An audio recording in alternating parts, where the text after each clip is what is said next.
show that these are the values that should matter to a new generation of politicians. In Thailand, when I talk about reconciliation, this has to be at many levels now, whether the people who wear different color shirts, whether the problems that we have in the southern border provinces, where the Muslim population feels that they have endured too much injustice in the past, and even issues concerning our treatment of our neighboring countries, where there inevitably is tension with countries with long common border with different political and economic systems. Myanmar in the west, Cambodia, Laos, and Vietnam in the east. I hope that this style of government will set the precedent for subsequent governments that the importance of engaging people in dialogue, of allowing participation from all sides, has to be part and parcel of a good democratic system, a limited government. That the mandate that you get from the ballot box only covers issues concerning policy. It does not allow you to have a different status vis-à-vis the law. It does not allow you to interfere with the working of other key institutions that support a good democratic system, like the media, like the courts, and the rule of law. Finally, I would say that a new democratic society in Thailand has also to be founded on sound economic policies and outlook. The one thing that Thailand has been able to show the world is that despite the political changes and instability in the past,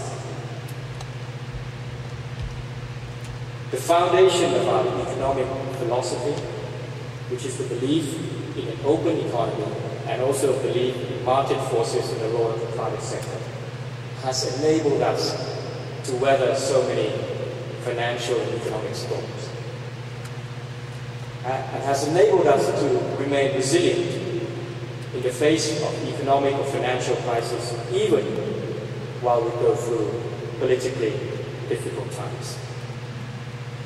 That means that it would be a pity if we were to forget this and go down the wrong path in terms of sustaining the progress that we have achieved economically, especially during the last 3 or 4 decades.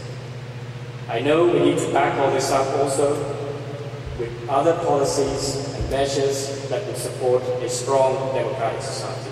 Innovation, vision, and of course, most important of all, as I always say, the process of education.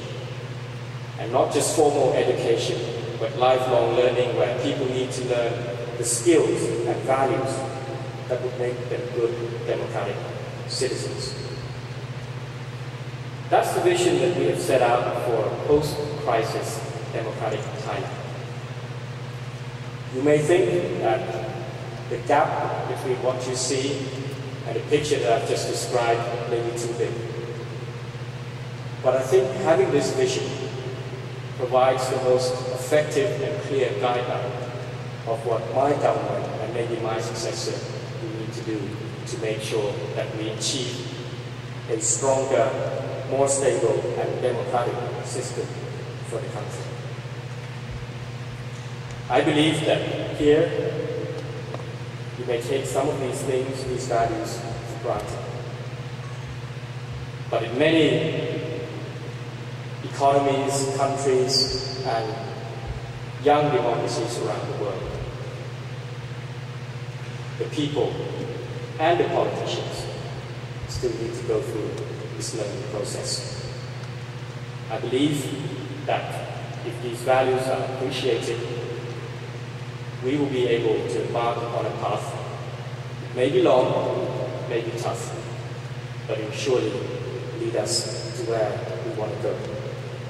The future is not tomorrow, the future is in today and yesterday, and I'm determined to work with all my people in the country to achieve what I just described as the new democratic society of Thailand. Thank you for your attention, and I will be happy to answer questions and share views and comments with all of you. Thank you very much.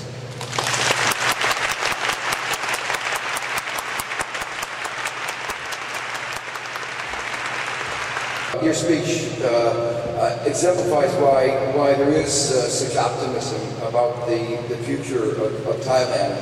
I've been going to Thailand for 42 years. My first lectures there were 42 years ago, and it's really been really interesting to watch the development of the country over that period of time. There were a couple of reasons why I was really pleased that the Prime Minister accepted our invitation here. One of them is that there aren't many Prime Ministers who really are well educated in economics. I mean, when he talked about sound economic policy, of course everybody talks about sound economic policy. I'm nobody's going to talk about bad economic policy. I'm trying to introduce a bad economic policy. The point is that some people understand what that means and many people don't. And I don't think that there are many political leaders who've had to suffer through reading through my papers on credit rationing and who really understand the limits of market fundamentalism and the appropriate balance between the limitations and the strengths of markets and getting the right balance between market and the government. The other reason I really enjoy, pleased with your coming here, is that your slogan, your putting people first, of course, was very much the same, was in fact the same slogan that President Clinton used in 1992, and for very much the same reason. It was very much motivated by the same concerns, and I think the challenges of implementing that are clearly one of the things that lie ahead. But if one doesn't have a vision of where you want to go, you're obviously not going to get there. And I thank you very much for providing that kind of vision. We have about 15 minutes, 20 minutes for questions. Line up in the two microphones on the side. I see one of them. Oh, there it is. Yes, there's one.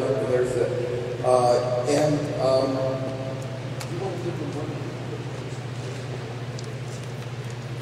okay, so why don't you begin? Okay. Is this on? And try to keep your questions short. We want to hear from him, not from you. So not occasion for speeches, just very brief questions. I just have a quick question regarding the crisis in which you only very